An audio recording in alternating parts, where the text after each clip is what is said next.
Welcome to our next talk in the Evolutionary Origins of Speech Acts conference here at the University of Bucharest. And I'm delighted to see both a wonderful audience here in the room and terrific attendance online. Our next talk is the keynote address coming from Mitchell Green. Professor Green is full professor at the University of Connecticut. Really, this event has been built around his and Bart's work. And so I'm delighted that we get a chance to showcase that and to hear what they have to say. Without further ado, I'm going to hand it over to him, and he will be speaking to us today about speech acts through the lens of cultural evolution. Mitch, thanks for being here. Please take it away. Thanks very much, Andre, and I'm very grateful to the philosophy department at the University of Bucharest for hosting me, inviting me, and so forth. And it was a lot of fun to talk with Andre and others about putting together this workshop. And so I'm excited to be here. This is my first time in Bucharest, so I'm excited about that too. So thanks very much, everybody, for having me. There'll be a little bit of overlap with talks I've given in the past year, including to Bart's group, Evo Prague. So Bart, if you're there, if you want to take a nap during the first half of what I've got to say today, I will not be offended. Thank you, that's very useful. I figured that would be. I'll let you know when you need to wake up. All right, so let's see if I can make this move, make the slides move. There we go. So my sort of schedule for today will be, I'll talk about some background concepts in the evolutionary biology of communication, then talk about cultural evolution, some basic ideas, and then I'll see what it means to give a cultural evolutionary account of speech acts, talk about a primitive notion of content, and sort of origin for semanticity, semantic properties. I'll consider some dimensions of commitment and use that as a basis for developing a sort of reverse engineered way of thinking about the evolutionary origins of speech acts, including assertions and commands. And I'll consider some objections if I've got time, and then we'll hopefully get some takeaways and some Q&A. So just to remind you, many of you will have seen this passage before. It might be deeply embedded in your long-term memory. I don't know if you've been conscious of it, but there's a quotation that many of you will be familiar with. Assertion of declarative sentences is the form of cognitive discourse, writes one author, and is the fundamental activity in which linguistic meaningfulness is manifested. Does anybody remember who said that? Online or in person? The form of cognitive discourse. It was my old dissertation committee member, Bob Branda. And that, I think, that kind of remark has been background for the way in which philosophers of language have thought about assertion for the almost 40 years since the paper was published. And we think about assertion as something like that's got a Platonic form up there in Plato's heaven with triangularity and justice and so forth. We might wonder whether or not that's the best way of approaching it. This seems to me to not logically entail the negation of, but put us out of mind, that it's tends to sort of background the way in which we might also think of our contemporary practice of assertion as the result of a sort of jury-rigged hodgepodge of various sorts of normative practices or governing practices that might or might not have come to be given various contingencies about evolutionary history. So if we think about assertion as we know it now as something that might have been otherwise, or another way to put it would be, we might have had different communicative practices from those that we have now, then I think that gives us a helpful perspective on thinking about how we might have come to be at the particular place where we are in cultural evolutionary history specifically. So some background then, and actually I'm going to see if I can't hit F5 and get this to be. This is all, the things on top of the screen are all in Romanian, Andre, so I'm afraid of pushing a button and causing something to explode. So I'd like to have this in presentation mode if it's possible. Do you know if that's possible? Because that way I can cycle through some of the lines here. This is promising. Okay, let's see what happens. That's cool. Thank you very much. Anytime. Okay, so I want to start out with notion of information. And I should also say, just by way of time purposes, what is our time looking like? We now I have 11:25. I was thinking I might talk till about noon. Does that sound about right to you? Great. So I'm with for authors such as Brian Skirms, who wants to argue that information is pervasive. It's around us in all kinds of ways, just the air temperature and the humidity and so forth. Barometric pressure contains information. That's not yet getting us at the level of communication. I also want to use the notion of design, the idea of design, such as what we can say about your heart or your skin. Your heart's designed to pump blood. Your skin is designed for thermoregulation. None of that requires an intelligent, sentient designer. So I'm going to make use of the notion of design, that is, and the notion of information. And then communication for me is the designed transmission of information. Does not require intentions. Does not require plans, objectives, anything of the sort on the part of sentient agents, at least. So that is to say that an entirely unconscious, unintentional behavior, even trait among an animal or a plant can be communicative. So the bright coloration on an Amazonian tree frog might communicate its toxicity. The frog might know nothing about it. That's the notion of communication I want to use here. And we can build up specific, more speech acty types notions on the basis, but this is the foundation on which I want to build. Again, communication, it permits, but does not require communicative intentions or even intentions of any kind. Then a signal is an action or trait designed to transmit information. So the bright coloration on the tree frog signals its toxicity, communicates its toxicity. Again, no intentions required. And part of my enterprise here is part of a larger project to say there's a huge gap between Bryce's notion of natural meaning, those clouds mean rain, that smoke means fire, and my doing something with the intention of producing a belief in you by means of your recognition of my intention. And to me, it's surprising that the philosophical literature and other literature and linguistics and so forth has done relatively little to try to fill in that gap. My notion of a signal that I tend to sort of develop more further in my other work under the rubric of organic meaning tries to fill in that gap. Contentful language is one way of signaling, but we also find that in intonation, prosody, gestures, facial expressions, those are used for signaling purposes as well. And in my work on expression, I see expression as roughly how we signal our psychological states. You can signal without signaling the psychological states, but if you signal a psychological state, that gets us into the ballpark of expressive behavior. So that's some background. And again, one can signal without expressing. The tree frog signals its toxicity, but the toxicity has nothing much to do with any psychological state on the part of the frog. How does signaling and meaning relate? Well, again, let's take a look at this brightly colored tree frog. It's a sort of model species for me in lots of ways. I like it. It's also pretty, but scary. Don't touch it. Certainly don't try to eat it. Brightly colored tree frog signals its toxicity, and we might even say its bright coloration means it's toxic. What kind of meaning is that? Well, notice that a natural thing to say might be, well, it's natural meaning, isn't it? But notice that a mutant might be born into a population that's brightly colored but not toxic. And that mutant still signals its toxicity, but it's not toxic. So we can say, for example, in this population, the bright coloration means that the frog is toxic, but he's not. Which is to say, meaning as being used in this locution is not factive, which is to say it's not natural meaning in the way the Grice would use that notion. So here's a case of meaning that's not natural meaning, but it's certainly not non-natural meaning either, because as I said, it's not driven by intentions. So signaling in this sense is not natural meaning, but it's not non-natural meaning either. We need an intermediary space. And that's what I use the notion of organic meaning to try to cover.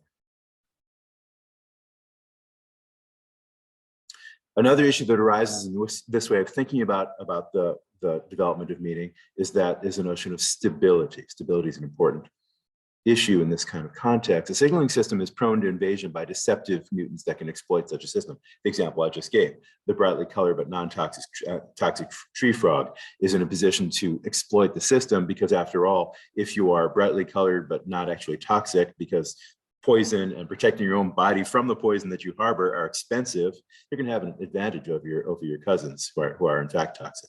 Mimics would deter predation more cheaply, that is, than their, so to speak, honest cousins and siblings. They would then have a good chance of swamping the population. which would then cause the signaling system to break down. Because after a while, the potential predators, the birds and the snakes that tend to eat frogs are going to start ignoring bright coloration in the things that they're potentially going to eat, which is to say, the bright coloration will lose its meaning of I'm toxic over time if there are too many cheaters in the population. So what is a signaler to do, so to speak? Well, the slogan is something like, don't just say it, show it. And so that's where the notion of honest signaling comes in. Some of you who know the evolutionary biology of communication will see that term is familiar. Here are a couple examples. The funnel web spider builds a relatively complex web close to the ground, relatively expensive to build. And when another spider comes along wanting to take it over, they start contesting over it, but their contesting takes the form in the first instance, not as an actual battle, not as a fight, but rather they get on the web and they start vibrating. And the magnitude of the vibration is a direct, so to speak, index or readout of the size of the creature, what biologists will call its resource holding potential. And it's been shown by Susan Reichert at the University of Tennessee that the spider, whether or not he's the one who built it, who has the larger vibration magnitude, tends to win these contests. You can't cheat, you can't fake that. So that's an index in the technical sense of your resource holding potential, your ability to win a real fight, and usually the one that vibrates large in a more intense way will win these contests. Likewise, the stalk-eyed fly. Those eye stalks are expensive to build. They make you slower, easier to spot for predators and so forth. And yet, female stalk-eyed flies tend to prefer to mate with males that have the longer eye stalks, which suggests that the long eye stalks are some kind of index of your viability, your strength, your genetic fitness and so I'm forth. sorry to interrupt you, but your slides haven't moved since slide 5. Oh dear. For us online, yeah. Sorry about that. Okay, well, do you see anything changing here? Nope. Huh. I don't know how to solve that problem. Andre, any idea? It was working fine before you did whatever you did before. Huh. So maybe we just have to go back to the old method. All right, fair enough. Can't use my cool lines sliding from one to another, but that's okay. All right, so Thank you. let's see. Thank you for pointing that out. All right, so I'm done with sort of basic evolutionary biology communication, in which I'm bringing up the notion of stability as a crucial notion here. Now I want to introduce some basic notions of cultural evolution. Behaviors and practices that might develop through learning rather than being genetically coded. This occurs in non-human animals, but the primary locus is our own species. Some behaviors are more adaptive than others, although it's not always easy to verify this. Notice also, not all cultural change is evolutionary. In English, we distinguish between evolved into and evolved to, where evolved into tends just to mean changed, whereas evolved to tends to mean changed in such ways to fulfill a new function and perhaps a more useful function. And some mechanisms of cultural evolution among them are the following. We have vertical, horizontal, and oblique transmission of practices, whereas in genetic evolution, we just have vertical. By horizontal, I mean learning from siblings and friends and peers and so forth, and likewise, oblique transmission means learning from uncles and salient community figures and so on. Learning may be cumulative. That's what people mean when they talk about the ratchet effect in cultural evolution. One thing that's learned gets built on top of other things that have been learned. Notice that neither teaching nor learning needs to be intentional. The results need not register in consciousness either. So yesterday, for example, I was talking about conversational turn taking, and you can go your whole life having learned how to take turns in a conversation with a certain amount of slippage and spillover with other speakers' utterances and so forth, but you might not be aware of the fact that you learned that. Culturally evolved practices serve or once served a role. We still have a concept of a spandrel, and likewise that of an acceptation, where a spandrel is, from the evolution of biology, a trait that doesn't seem to play a role anymore, even if it did once in the past. And acceptation means a sort of repurposing of a trait for some new purpose. Those are all possible evolutionary routes in the cultural evolutionary context as well.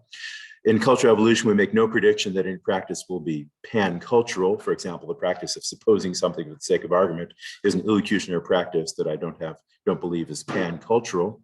And cultural evolution might in turn affect genetic features of a population. The classic example is lactose tolerance among adult Europeans. Some basic ideas then. See if I can move to the next slide without messing anything up. Just going to click on that then. Go further. So now I'm on section 3. Can we give a cultural evolutionary approach to speech acts? And the idea here is going to be to sort of reverse engineer. That is to say, take a look at some speech act types that we have now and see what their precursors might have been by imagining it, taking them apart, so to speak, and working with just some of their elements. Another sort of forward engineering is a lot more like what Bart Gertz was talking about before. Let's start with a communicative practice that's in the wild and see what might develop out of it to get us to where we are now. I take those two different methodologies to be compatible with one another and probably good to put in juxtaposition with one another and see what works best. So can we conceptualize evolutionary precursors of speech acts, such as assertions and commands? Doing so would involve positing primitive kinds of force and content, as far as I can tell. What might those be? First, I'll give you a primitive kind of content, and then I'll try to develop a notion of a primitive kind of force. Primitive content. So let's just go back to the Professor Sternberg, I'm mispronouncing your name, I apologize for that. In addition to 4, we made brief mention of vervet monkey alarm calls, and we can use that as a simple example. In addition to 4 noun-like terms for different kinds of predator, this is what we know about vervets. They have A, raptor, B, leopard, C, snake, and D, they do have things that look like synonyms, D for raptor as well. They also possess, let's suppose now that they also possess 4 predicate-like terms for characterizing these objects. F, large, G, small, H, near, K, far. Concatenations of these expressions will produce 16 possible, let's call it vervish expressions, possessing truth conditions such as the following. A is F is true if and only if there's a large raptor. C is K is true if and only if there's a distant snake, etc.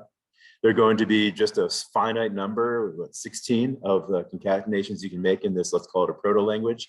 There's going to be no connectives or complementizers or tense markings or evidentials. Verbiage is only primitive compositionality and no recursion. If you want to say, well, then that's not a language, which I'd say, cool with me. I'm not going to argue about that.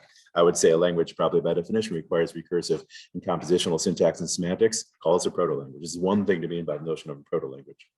First point. Second point, if you're worried about, for example, first Russell, then Evans generality constraint, to have it, you can't just have one thought.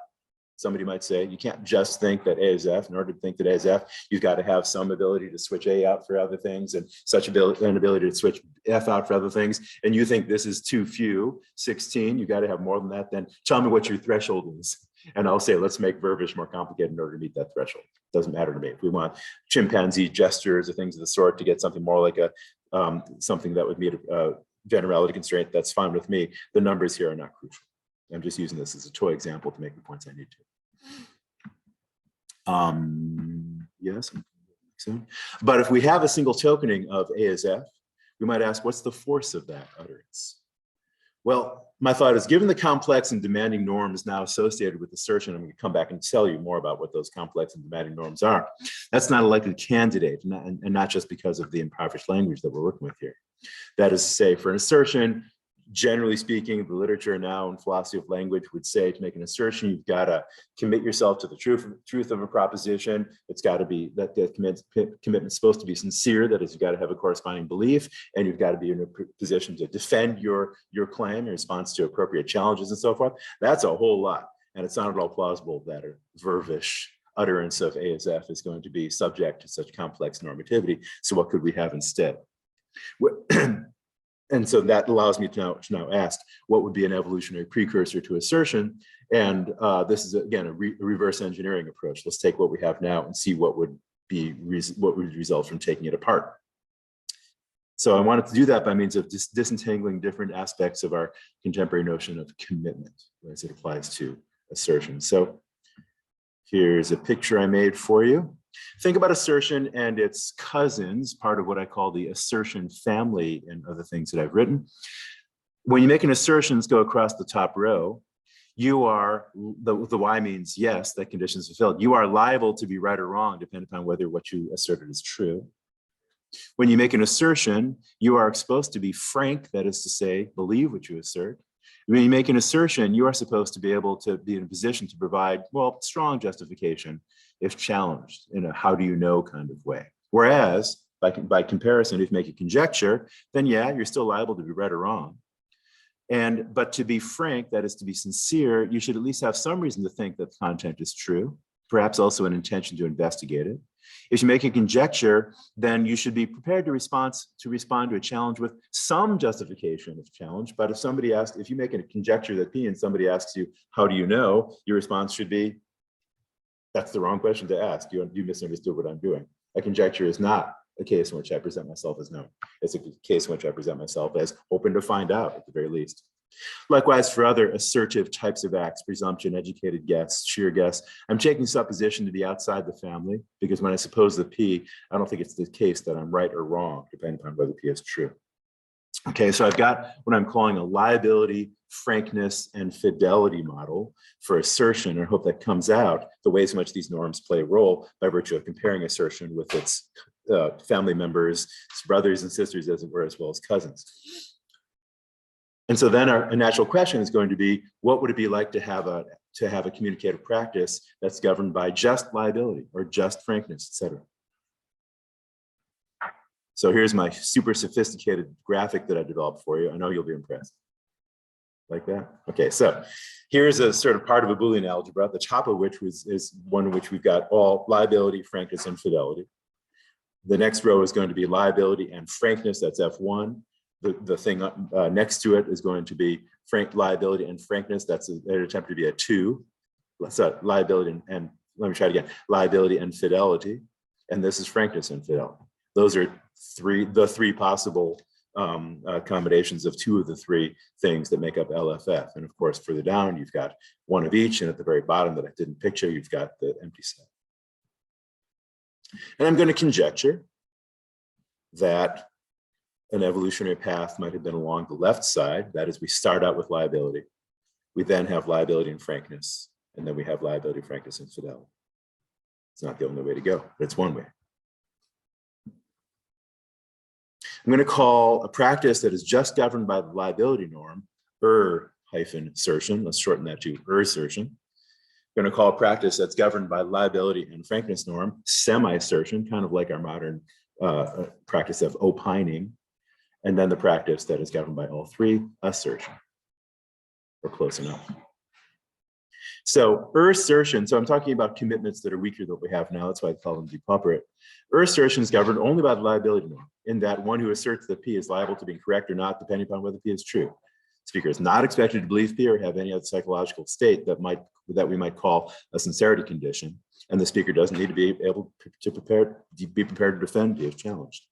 Semi-assertion is governed by the liability and frankness norms, but not the fidelity norm. Semi-assertion is stronger than assertion, involving 2 commitments rather than 1. Contemporary, as I just mentioned, a contemporary term for semi-assertion might be something like opining, where I'm not expected to give reasons for what I say. I just tell you what I think. I'm still committed to us being right or wrong.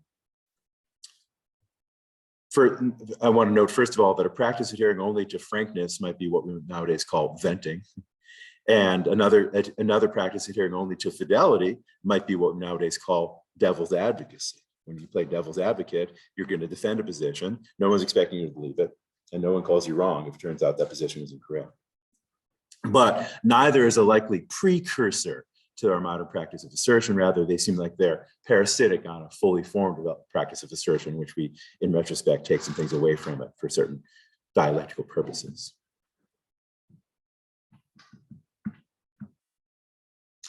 And let's suppose that we've got a practice in which, say, so the implicit idea here that I guess I should have been more explicit about is one thing to say about what happens among vervets, for example, is that maybe all they're doing is making assertions, where the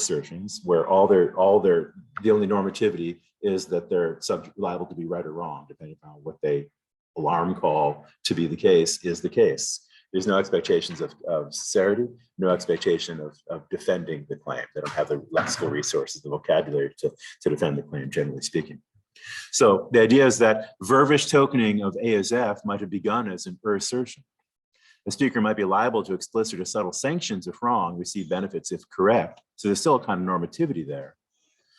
And sanctions and benefits could include such things as decreased or increased status as measured by dominance ranking, access to mates, food, grooming hierarchies, and so forth. Those are well documented among non-human primates.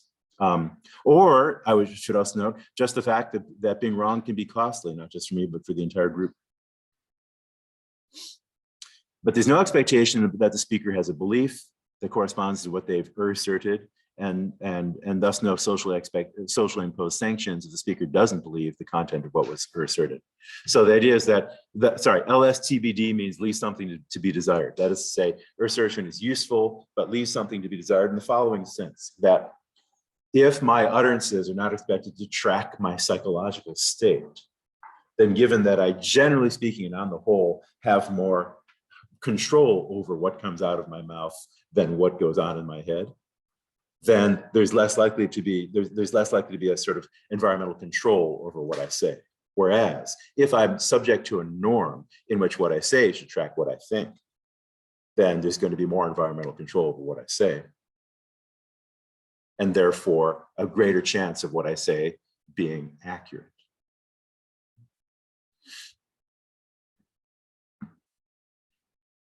That is, there are attested cases of punishment of a signaler who seems to lie. Notice, I'll just note that lying is different from just being wrong. People, at least in American English, say, I lied when they were just wrong, but they're misspeaking, I believe, at least for now. If everybody starts talking that way, then I guess it'll just change the meaning of the word lie.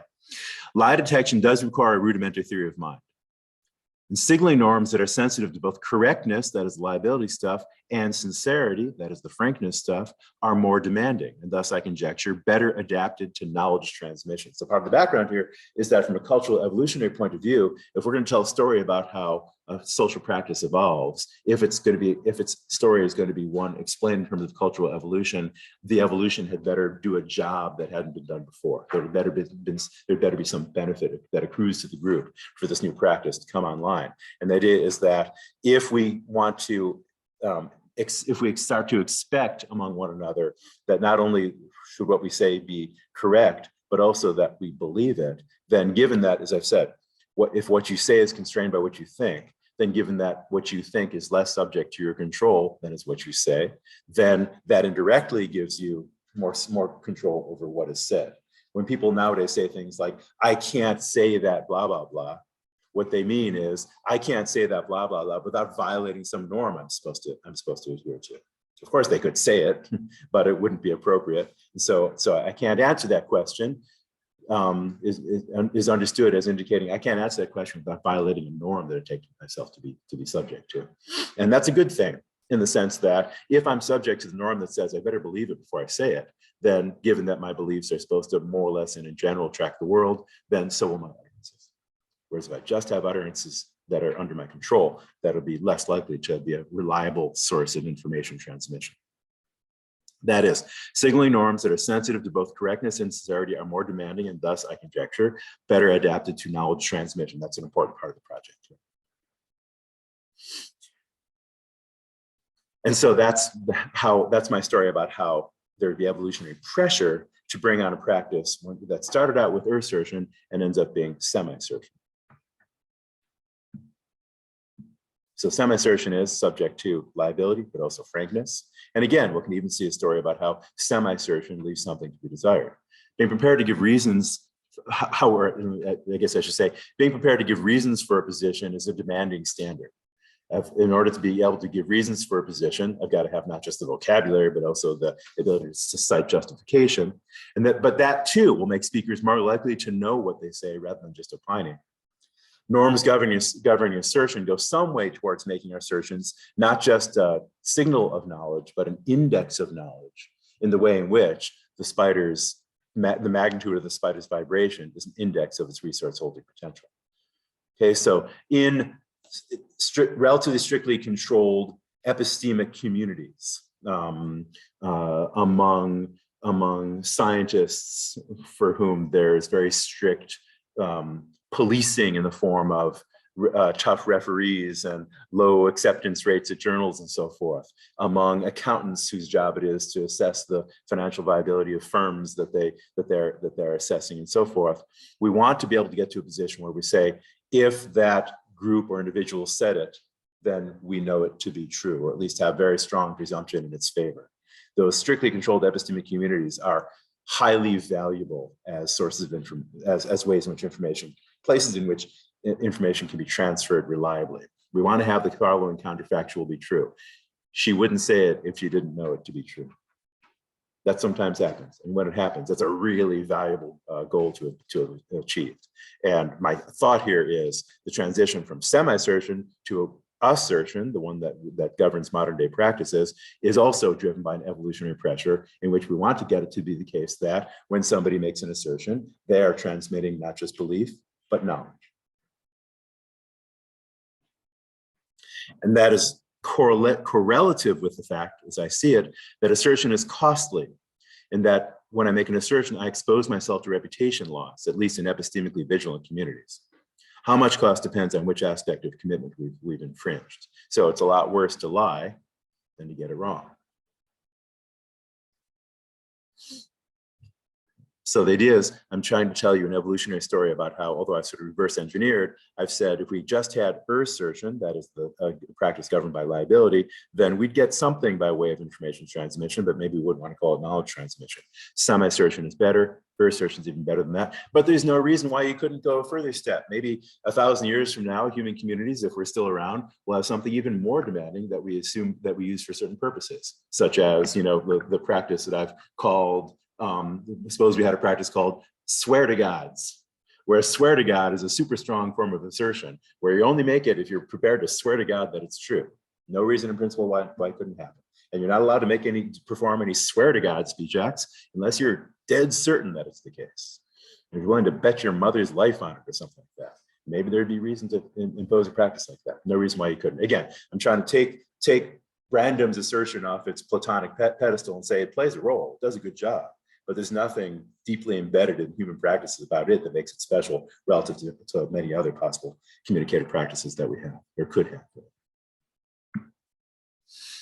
What would, and Bart pushed me about this last time I gave a ancestor of this talk some months ago. And your point was the correct one, that if we look from a non-reverse, but rather a forward engineering approach, we would have to say that commands are more pervasive and fundamental from an evolutionary point of view. So can we tell a cultural evolutionary account of commands? Well, I want to begin with the idea of agents manifesting their desires for food or copulation or grooming, etc. Note that to manifest a desire is not yet to signal it.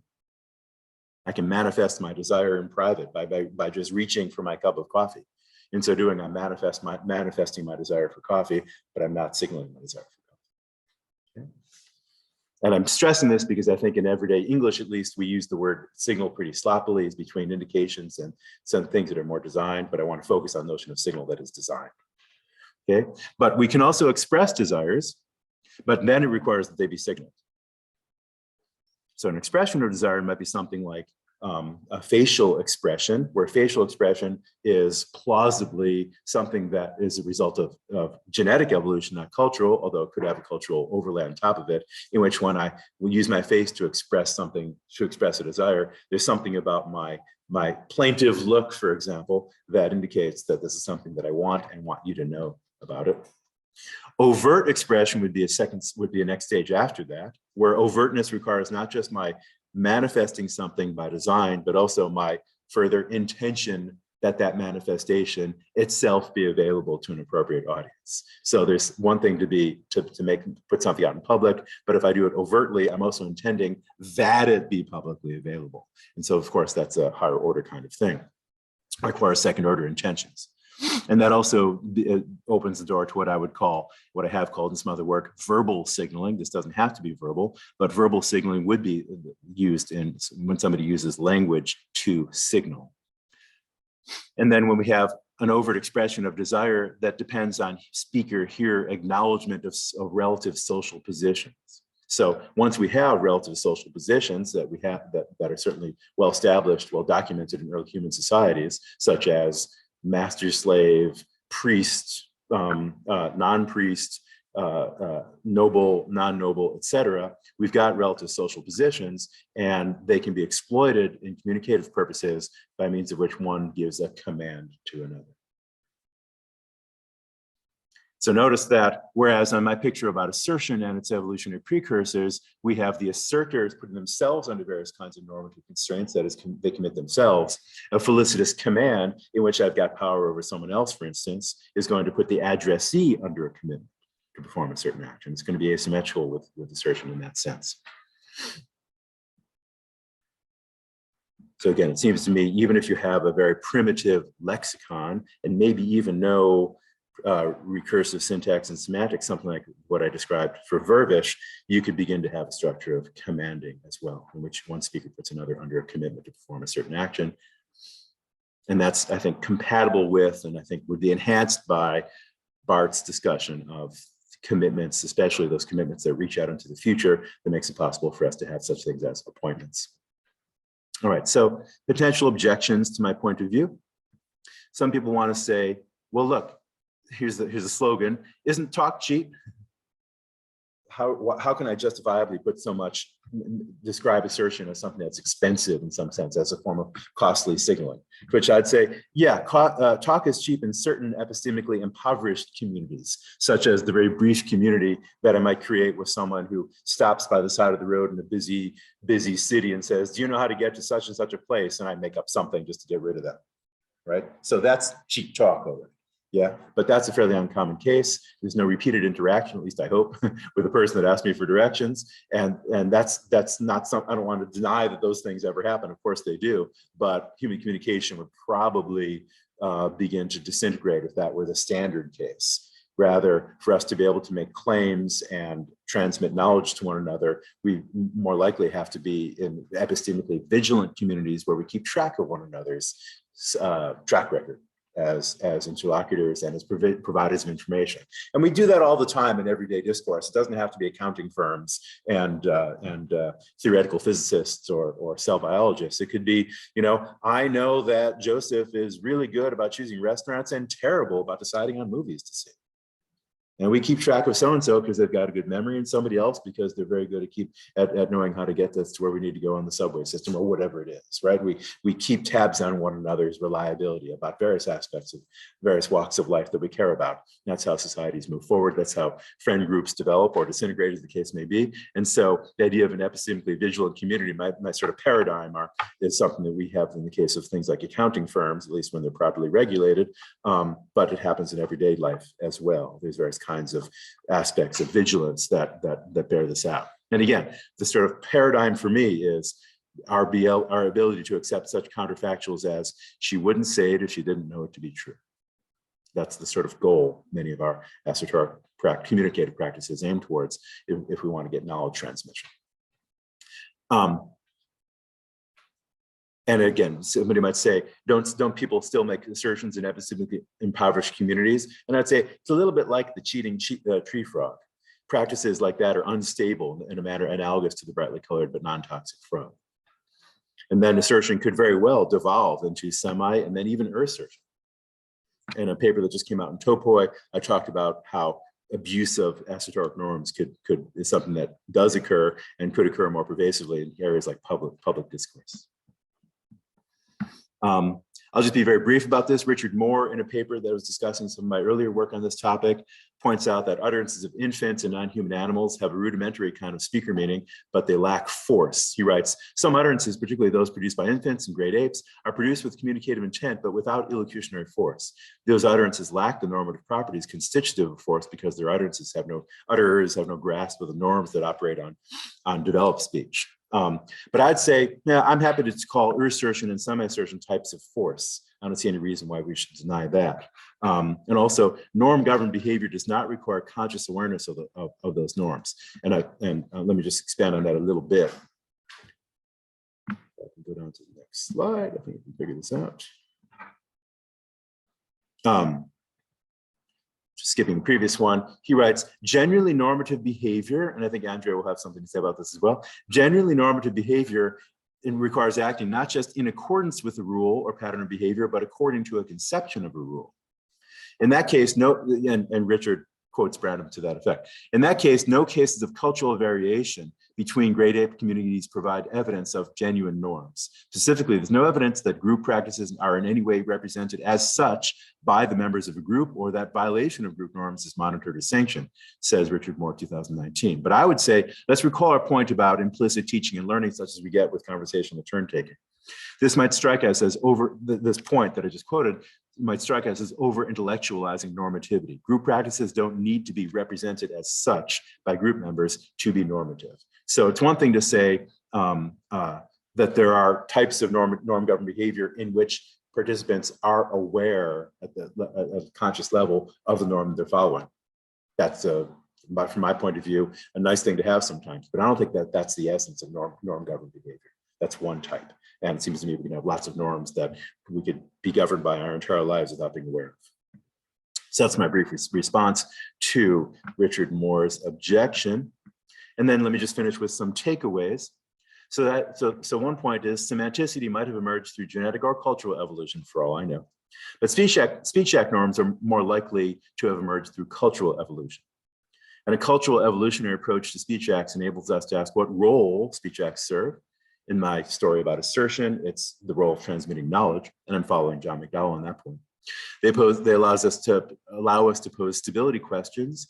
They allow us to reconsider the extent to which the illocutionary force is conventional. That's a separate discussion that I didn't have time to talk about today, but we can pursue it in Q&A if you'd like to. And they allow us to imagine even improvements in those practices that we haven't achieved yet. Also, this approach allows us to formulate hypotheses that might be testable in, for instance, computer models, and potentially confirmed by the archaeological record. There's a discussion of long-range transmission of tools, maybe something like that, or if we find records of artistic creativity among early humans, not necessarily Homo sapiens, that would be important potential data for us as well. And also think how this would shine light on how abusive illocutionary norms is possible and how those abuses may be resisted. And just to say thanks very much to people like Brian Ball, Bart, Marcin Lewinsky, Neri Marsili, Jan Michel, Richard Moore, Maciej Wiczek, and many audiences besides this one for their comments and useful suggestions. Thanks very much.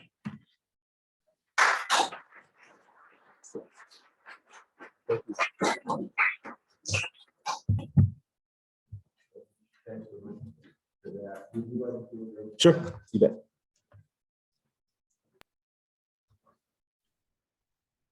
And go ahead, Andre. And then I see Christina and then Lonnie have their hands up, so they're next in the queue, respectively. So, just very briefly, Peter requires now suppose that's the current assertion. There's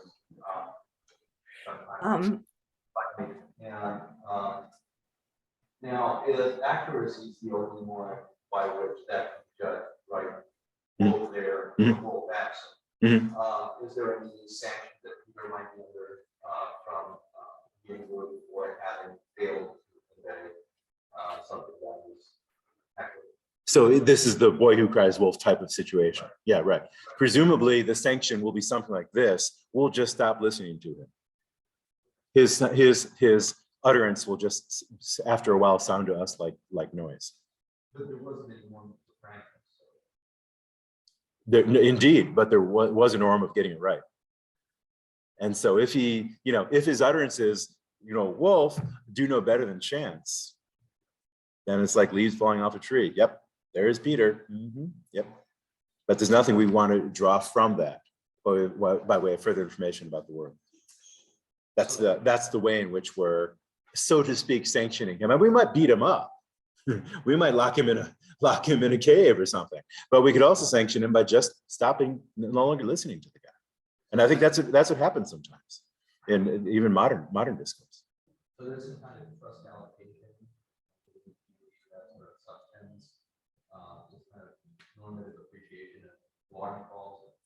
I think that's right. And you can also hypothesize, I think, with some plausibility, that people who have a bad track record, they do no better than chance with their utterances, their assertions, we just stop listening to them. We might also stop grooming with them, stop sharing our food with them, stop mating with them. All right, they could be ostracized in those ways. So, right, this is very brief. Uh-huh. Here. So, if that's the case, Mhm. here's a kind of implicit question in the offering, like, should I trust that particular individual? And so, if that's the case, aren't some kind of questions were more basic than their assertion? Did you say some kind of questions are more basic than assertions? Well, I would distinguish among verbalized questions of the form, should I do so-and-so, and sort of keeping track of a situation, right? If I'm keeping track of a situation such as, I might be looking at this river to see whether it's, deep enough or too deep for me to cross without having to swim or something like that, right? Does that require the formulation of a verbal question? I'm not sure that it does, but I can be looking into the issue, whether or not I could safely cross this river. Yeah. And so too, I could be looking into the issue, keep track of the issue, whether or not your utterances over time are doing pretty well is indicating how the world is, right? If that's the kind of question that you mean, then I'd say sure, but that doesn't require lexical complexity. It doesn't require the grammaticalization of the interrogative mood or anything of the sort. So I would say it's one thing to keep, be sensitive to our environment, including other members of the social environment. Another thing to actually ask myself in inner speech or public speech, is this person reliable? And I take it the latter would be a downstream development of what we'd have to have for a more complex lexicon. I'm trying to get away with having the most simple-minded vocabulary that we can get away with, that we can imagine to be something that's a plausible candidate for a proto-language, because the thought is we don't want to build too much complexity at the linguistic level, the semantic and syntactic level more precisely, before we get anything like force off the ground. I want to try to keep that as primitive as possible. Does that help? Yeah. Okay. All right, I think Christina, you're next, and then Lonnie. And then after that, we've got Hong Yu.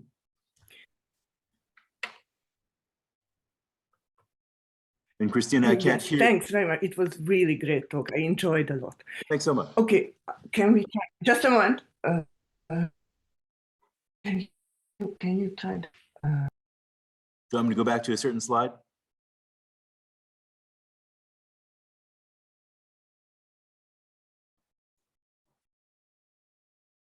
Christina, I think your connection is a little bit slow. I get a sort of delay when I see your mouth moving, and then it takes a few seconds before I hear the sound. So you have to bear with us.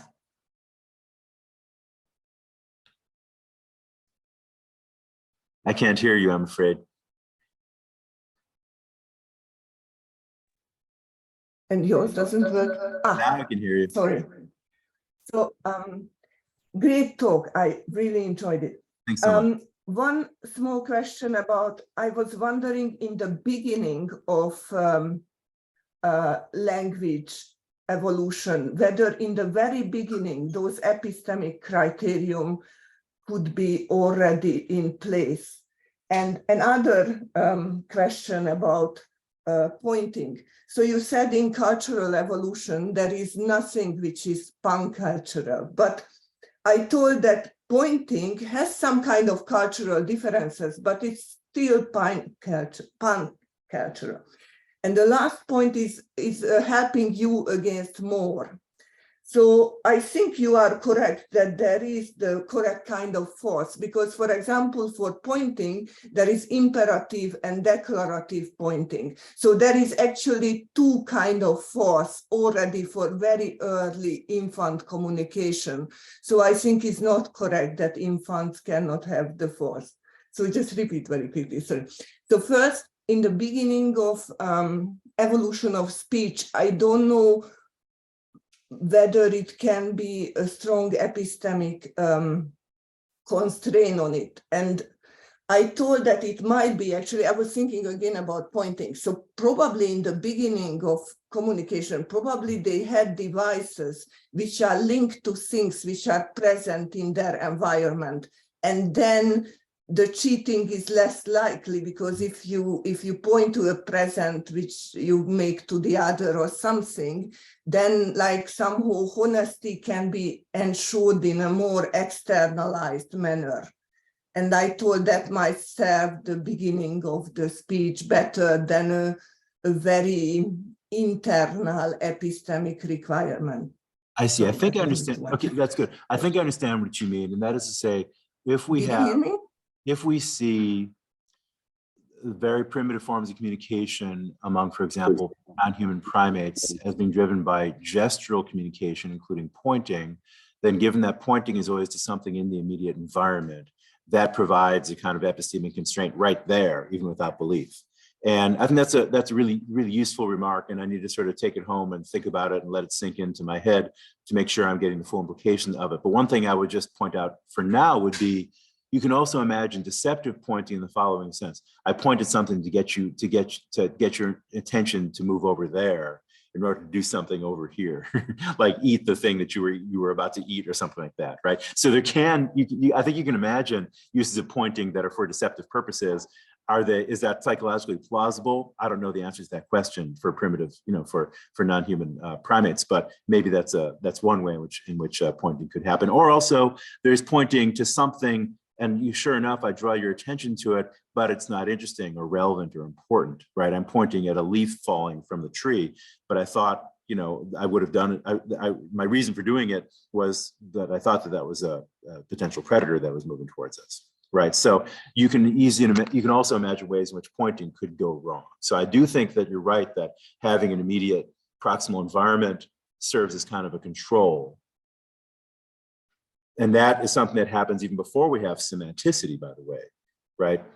I guess I'm imagining something like this, where semanticity comes on the scene after you've already got a gestural communication system.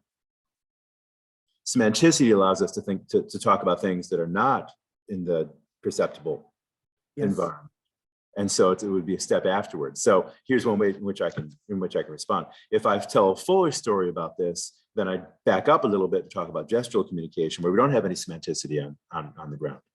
We don't have anything that looks like words, verbs, or nouns. And then the question is, why would we institute any semanticity? What advantage would that give us? Well, to talk about things that are not quite in the here and now, the things that are further away, or even if they're on the horizon, perceptible, but only with difficulty, for example. That would be a step afterwards. And so I think that I can accommodate your useful point by just saying, yeah, a more complex story, a more detailed story would allow pointing, gestural communication as something that happens before we even get any semanticity going. So that's one point. I'm not sure if I take your point, and I need to go review that literature to make sure I'm understanding it, but I take your point about the difference between interrogative pointing and directive pointing. And again, I need to go just make sure I understand that. But as I understand you're using that, you want to use that point as a way of challenging Richard Moore's point. Yeah, okay. Yes. Was there a third thing that I'm forgetting now? The third thing, am I audible?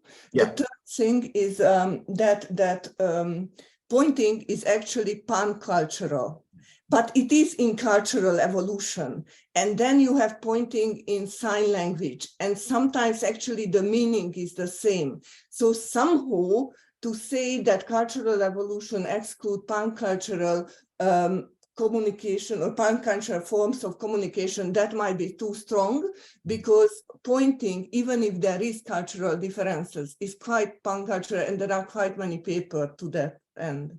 Yeah, we certainly can't go from it's pan-cultural to therefore it's genetically programmed, right? It's pan-cultural might just be because it's a really good idea, no matter what kind of culture you're in, it's going to give your group an advantage that you otherwise wouldn't have. So tool use is pan-cultural too. That of course doesn't mean that it's genetically coded, right? So we want to be the resting position of the hand is like that, and that is why infant can point very early on. So it doesn't share that. So pointing is one of the earliest form of communication because of constraints make it very easy.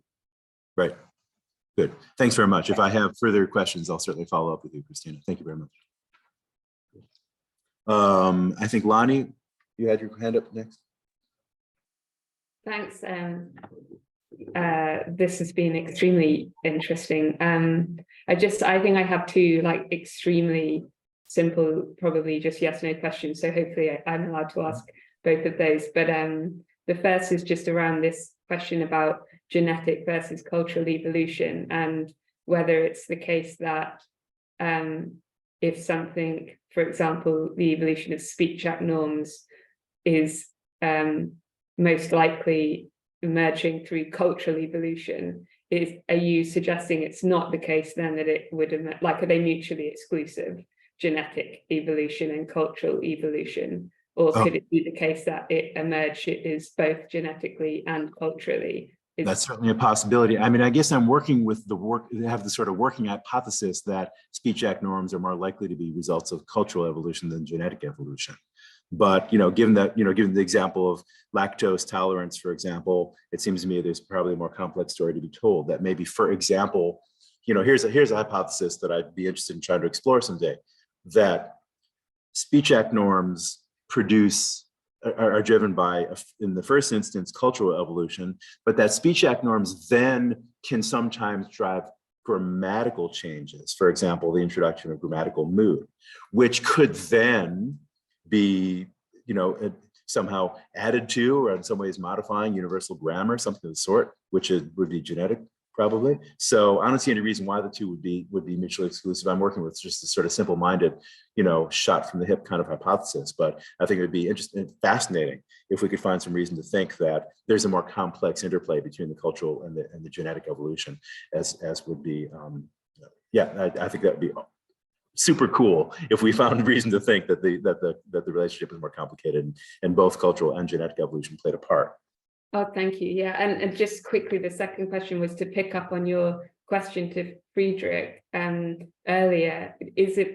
Do you think it's the case, or likely to be the case, that there is a similar type of evolutionary story to tell about question asking as the one you've told about assertion? And if you think that's likely to be the case, do you think that they would be, as you were suggesting earlier, sort of in tandem, or that one would have primacy over the other? Again, really great question. And I would say, I think they probably would be in tandem, and a fuller account of the sort that I was able to give today would definitely have question asking playing a role. Because as I said earlier, in response to one of the earlier talks, questions and answers form, a pair, they fit in hand in glove. And so I'd want to see questions as something that play an important role here. And again, I would just want to be careful about the difference between the verbalized question that is distinctively marked in a grammatical way, and just something that's presumably quite possibly a precursor of that would be something that just uses declarative language, but that is put forth perhaps by means of intonation in a not quite assertive way. So, there's not that big of a step from a conjecture to a question. And so I'm just really literally wondering, I don't know the answer to this question, but I'd want to explore the possibility that would be one route to the development of questioning. Thank you. Thanks so much. Thank you. Hong-Yu Wong. Hi, Mitch. Thanks very Hi. much. Great talk. Thank you. I like the story that you've given in terms of, it's sort of like a reverse engineering creature construction story and the stages of assertion, semi-assertion, and so on. I have a general methodological question, though, which has to do with how we can tell evolutionary stories, whether genetic or cultural, which is that in such a case, when we're trying to map the phylogeny of something like speech acts, we have to, in this sort of componential sufficient conditions way, it sort of looks like we are sort of holding the rest of the psychology fixed, and then we then give this componential story about how things are working. Whereas if we look at the actual progress of these genetic and cultural evolutionary processes, you probably have a lot of things going on at the same time. You have development of the psychology, you have development of epistemology, you have development of, as it were, the moral psychology, the value theory. All of that is sort of, everything is a moving part, as it were. And because of that, I'm just wondering how much the kind of methodology you've used in terms of, sort of breaking it into components and looking at possible recombinations and various sort of stepping off points, how we can sort of validate the methodology. Right. I don't know how to validate the methodology other than the following. I want to be as parsimonious as I can in the sort of psychological posits that I'd make along this various steps of this evolutionary story. So for example, one thing that I'd note is that if you've got a community of, if you've got a group of individuals that just have a practice of assertion, governed only by the liability norm, I don't think you need a theory of mind. All you need to do is track how often this person gets it right or wrong. You don't care about what they think, right? Maybe that's a plausible story to tell about what vervet monkeys do and what chimpanzees do when they communicate. It's just, you know, do this, do that, or this is the case, that's not the case. And we can still track their record, at least in the assertoric or assertoric case, in order to judge them as being reliable or not. And then for semi-assertion, of course, because that's governed by the frankness norm, we need more. And so my point would just be, I don't know what the relative contributions of the psychological mechanisms are, but for now, I think we should just keep track of what sort of, you know, loans we're taking out from the psychology bank as we develop this story. And if, you know, it's of course going to follow that if the evolutionary story I'm telling is plausible, then that will require the following commitment, namely that when you get a group of creatures that start using semi-assertion, they've got to have more psychological machinery in place than we have for the assertion case. That's as much as I know now. But I think the only other thing is, you know, keep track of what, you know, commitments you have to undertake in order to make these evolutionary accounts go. But again, you know, a starting point would be, let's not assume that the highly complex, recursive, or at least second or third order types of psychological attributions that are required for speaker meaning, let's not assume that they're in any way essential to human communication. They must have been in place before anything substantial got off the ground. That's some of the ways in which people like Thomas Ellitock suggest as much. And I think that that's just not a plausible starting point. So I want to be my process methodology is to try to get away with as little as possible, you know, assuming as little as possible in order to explain the maximal amount and note when I've got to commit myself to more. That's the best I can do at this point, I would say. Great, thanks. Thank you. Frederick. Okay, thanks. This was great fun. I just have two brief comments. One is on the swear to gods. I think we have two. The swear to gods. Yes, two clear kinds of examples of this. One is from the beginning of Stitch's book, The Fragmentation of Reason, where he says something like knowledge is some kind of term for knowledge is available in each and every language. He says something like that. Except for he found one place where they distinguish between things I know and things I know and have witnessed myself. So that's one kind of supersession. And that is something that could spread all over the globe, I guess. Another example of swear to gods would be the practice among mathematicians, where they used to distinguish between conjectures and things that are proven. But nowadays, they have things that are proven, but for which we lack a constructive proof. So we have constructively proven, and then things for which we only have a computer proof. And these are all treated slightly differently among mathematicians. So we have various kinds of strictness among them. Yeah. The other comment was related. Yeah, just before you give the other comment, because I'll yeah. this one, that's the extent of my working memory. Really good point. I hadn't noticed that, but it was sort of, you know, hidden in plain view. Now that you mention it, it seems to be clearly right. And another example would be, you know, among social psychologists, given the, you know, replication crisis. You can note the difference between, yeah, there's a study that said blah, blah, blah. Has it been replicated? And that's something that's a higher standard of epistemic value that is really worth paying attention to. And it's a good thing that social psychologists pay attention to those things. That strikes me as a similar kind of sensitivity to epistemic value. But your point about what happens in mathematics is absolutely right. And, you know, that I think connects up with the tradition of discussion, debates among intuitionism, for example. That's all really helpful. Yeah, I need to think more about that connection, but I think it's a really promising one. So I appreciate that. Yeah, and it's a pretty new custom among mathematicians, because constructivism has only been around for something like 100 years. Right. So Right. before that, there was only proven or conjecture. Mhm.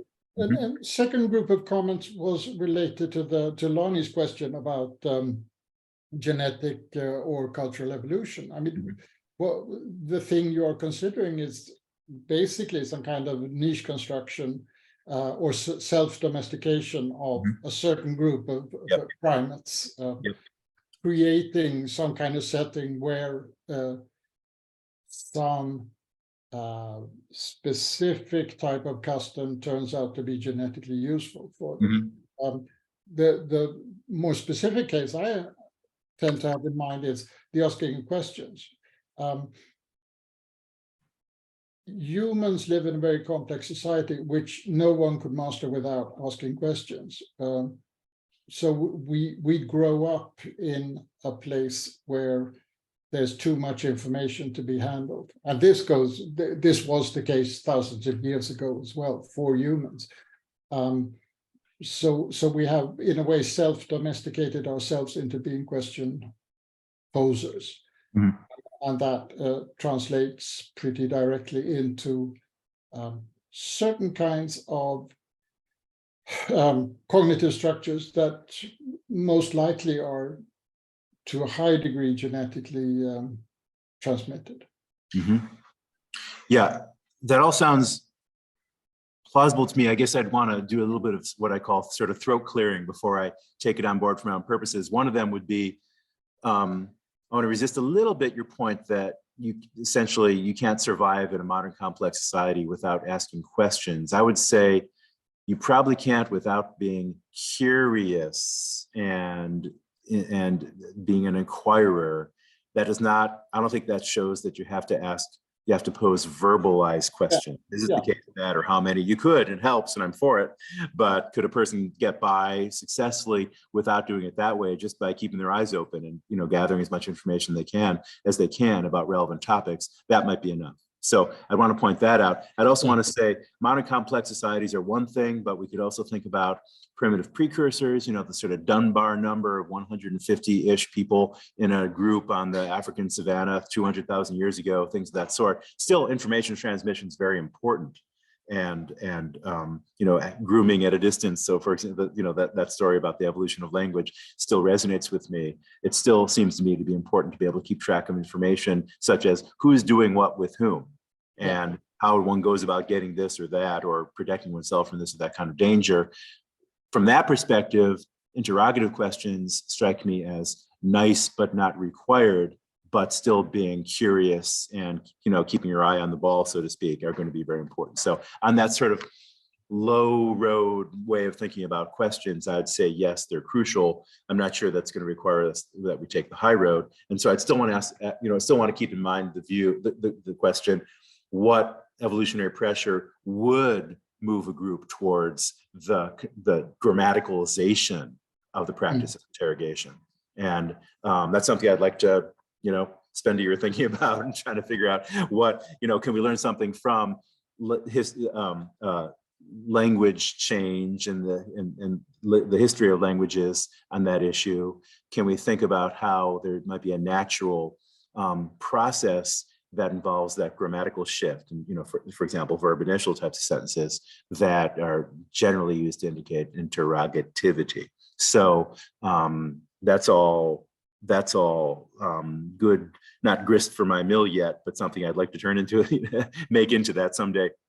But again, want to be sensitive to the distinction between being interrogative, being curious, and being information seeking on the one hand, and formulating that in a more explicit way by means of something that we call a question in the linguist sense of that term. Yeah, good point. These are, to a large extent, some kind of empirical but hard to study issues, and to some extent more principled things. I'd have to go back to my thinking board as well, I think, about how to handle this. But thanks.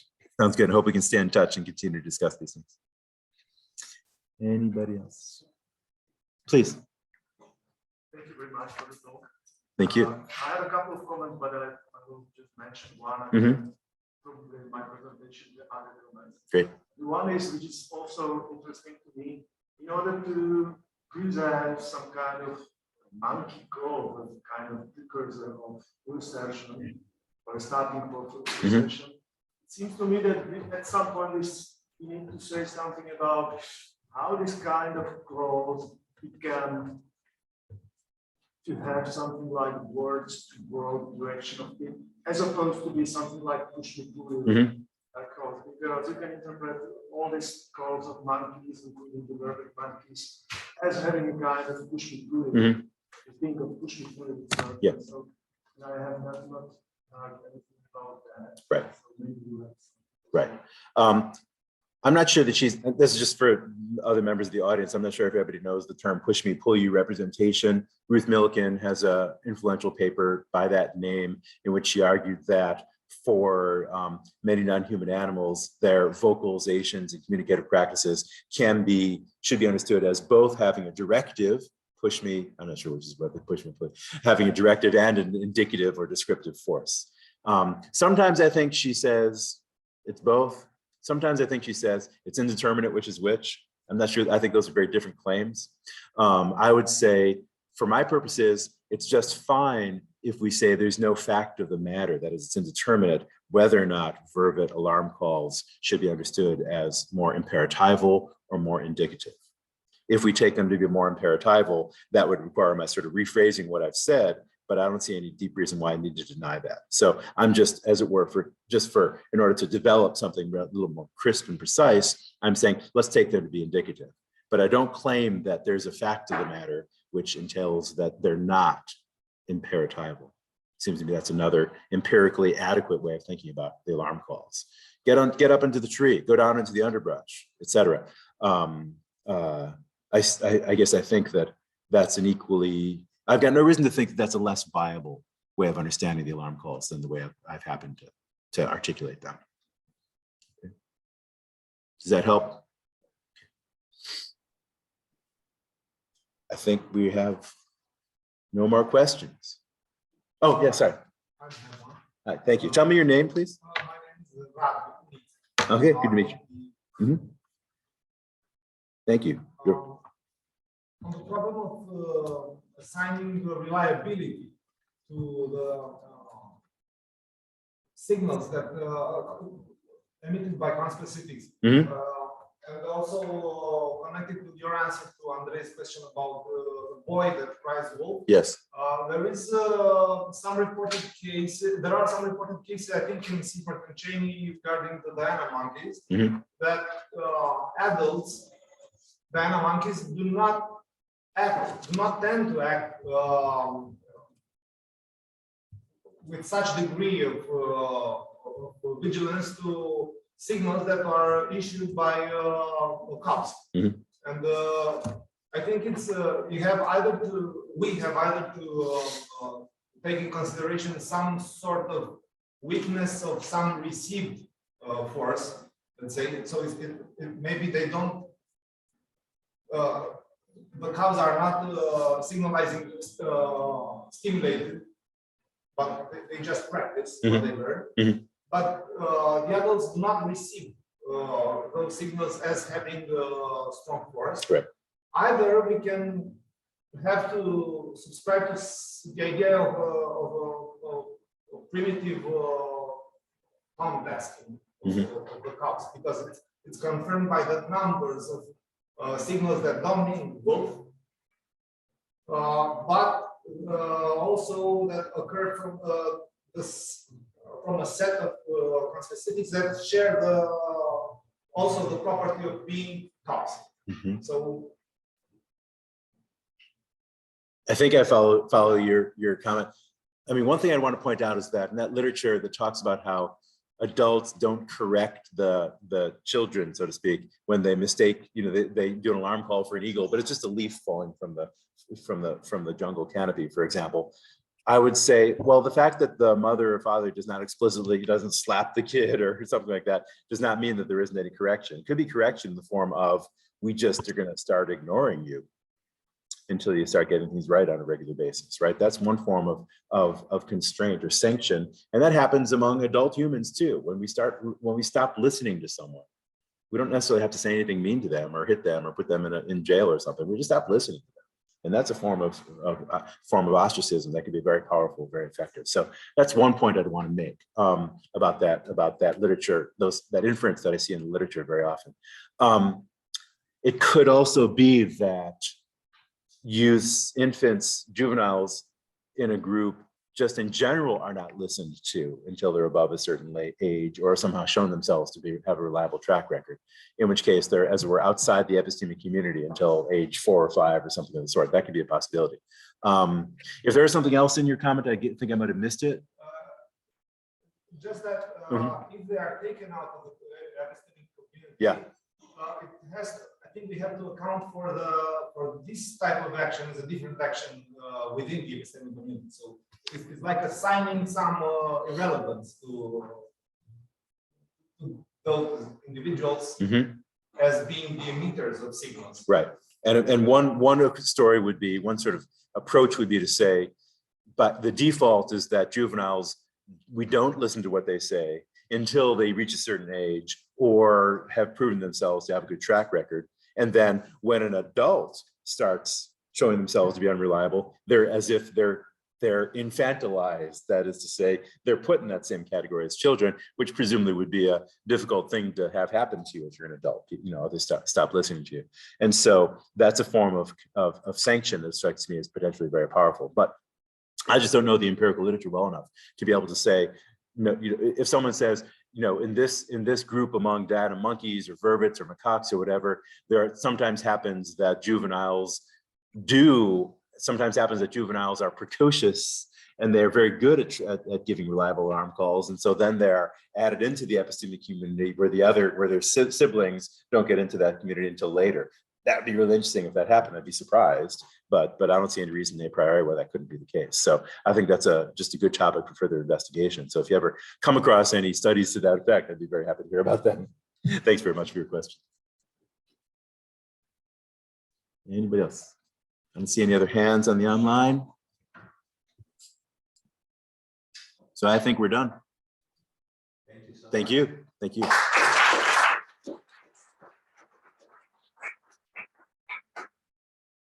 All right, so I better stop sharing. Should I stop sharing? This is there we go. And so when you want to tell everybody when they should come back?